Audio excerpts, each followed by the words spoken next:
Hi, readers. Welcome back. We've been thinking about all of the work that authors signal for us to do as readers. Sometimes an author will signal for us to create that mental movie in our minds. Other times it'll feel like the author is signaling for us to list and collect information in a scene. Other times it'll feel like the author is setting us up to do some really great prediction work.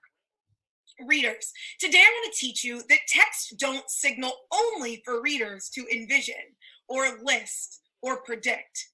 Text also signal for readers to think, huh, and to ask questions. Those questions might be, how could?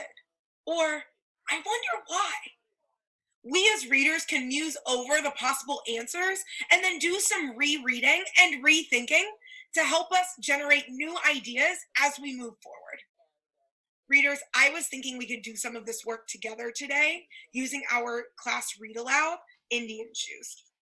And while we're reading this chapter in Indian Shoes called Guess Who's Coming to Dinner, we can be thinking about the places that the author has naturally asked us to do some thinking.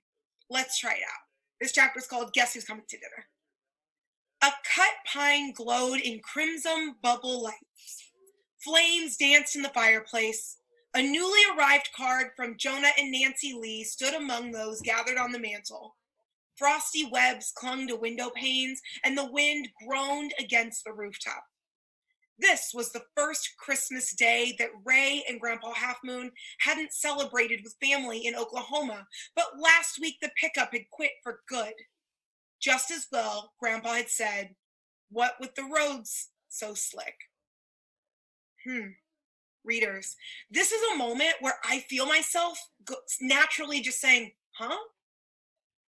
I'm thinking about what I know about Ray and Grandpa Half Moon and how when something feels challenging, like for instance, the car giving out or the weather being a little slick, the characters I know wouldn't just give up. They're very determined and they always make the best out of every situation.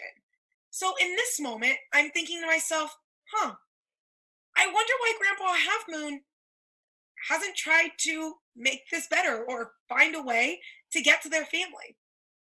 It's also making me think, like, how could this happen to them?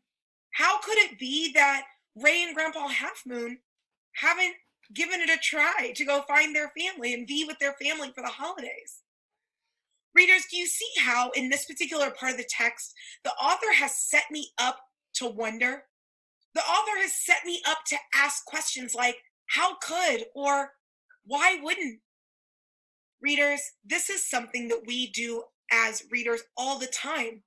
Our authors are asking us and signaling for us to be thinking about our text in ways that can build on what we already know about our characters.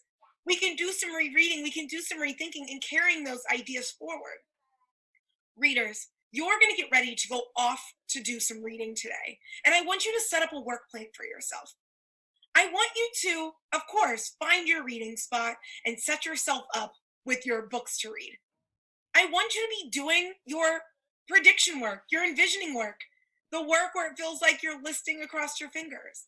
But today, I want you to add in some thinking work, noticing the moments when an author might be signaling for you to take a step back and say, I wonder why, or how could it be? Those could be some moments you might choose to jot down as you're reading. Moments you want to carry with you as you do some rereading and rethinking, and bring those ideas with you forward as you continue to read. Readers, off you go. Happy reading.